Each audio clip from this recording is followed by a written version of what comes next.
Mahabub BB గారి పుణ్య దంపతులు శ్రీ ఖాదర్ బాబా గారు జన్మించారు. ఖాదర్ బాబా గారి తల్లిదండ్రులు విజయనగరంలో స్థిరపడ్డారు. ఈ పుణ్య దంపతులు సన్మార్గంలో, ఆధ్యాత్మిక మార్గంలో, దైవ మార్గంలో వారి యొక్క జీవితాలు తరింప చేసుకుంటూ ఉన్న పుణ్య దంపతులకు ఖాదర్ బాబా గారు 1900 సంవత్సరంలో జన్మించారు.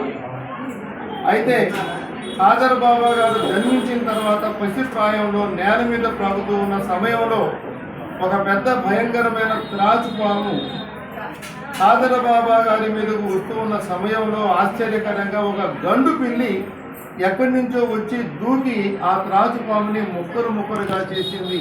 అది అందరూ చూసి చాలా ఆశ్చర్యపోయినారు. అదేవిధంగా ఖాదర్ బాబా ఇంటిలో పని మనిషి అచ్చమ్మ ఉండేది. ఈ అచ్చమ్మ ఖాదర్ బాబా గారికి పసిప్రాయంలోనే పాలు ఇస్తూ ఎంతో శ్రద్ధగా పెంచసాగింది. అయితే ఒకరోజు అచ్చమ్మ గారు పనికి పోయినప్పుడు ఆ గ్రామం అంతా కూడా తగలబడిపోయినప్పుడు అచ్చమ్మ గారు పనిచేస్తున్న ఖాదర్ బాబా గారి ఇల్లు మాత్రం అలాగే యాజితీగా ఉండిపోవడం ఆశ్చర్యకరమైన విషయం. ఆ తర్వాత ఖాదర్ బాబా వాళ్ళ నాన్నగారు మహమ్మద్ అలీ గారు, నాయన ఖాదర్, నేను ఎప్పటి నుంచో అనుకుంటున్నా గుర్తున్నది నాయన, నీకు 5 రాగి నాణ్యాలు ఇస్తాను.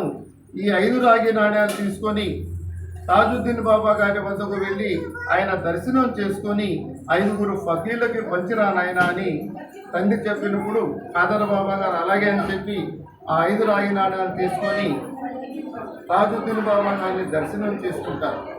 ఆ దర్శనం చేసుకున్న సమయంలో తాజుద్దీన్ బాబా గారు ఖాదర్ని చూసి అంటారు,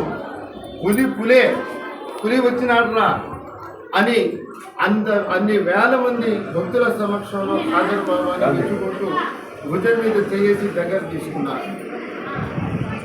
ఆ తర్వాత కొన్ని రోజులు తాజుద్దీన్ బాబా గారిని దర్శనం చేసుకొని ఆయన సేవ చేసుకుంటూ ఉన్న సమయంలో ఒక రోజు ఖాదర్ బాబా గారికి ఒక స్వప్నం దృశ్యమైంది.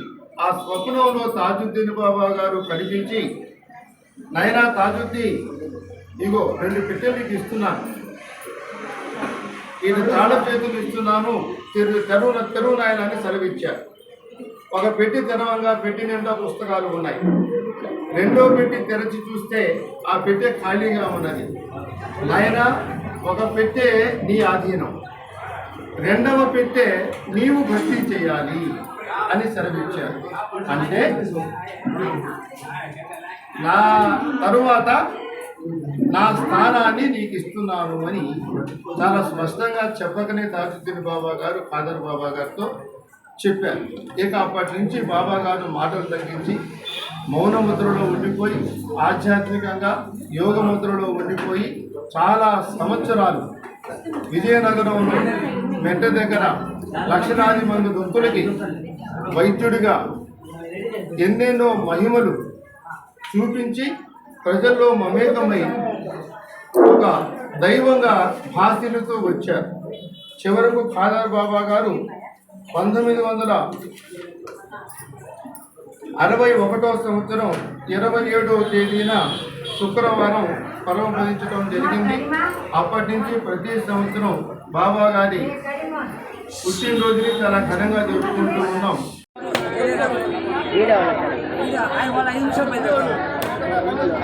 సుబ్బారావు ఫోన్ చేయాలంట, మడత పెట్టాడు విలేకరు సుబ్బారావు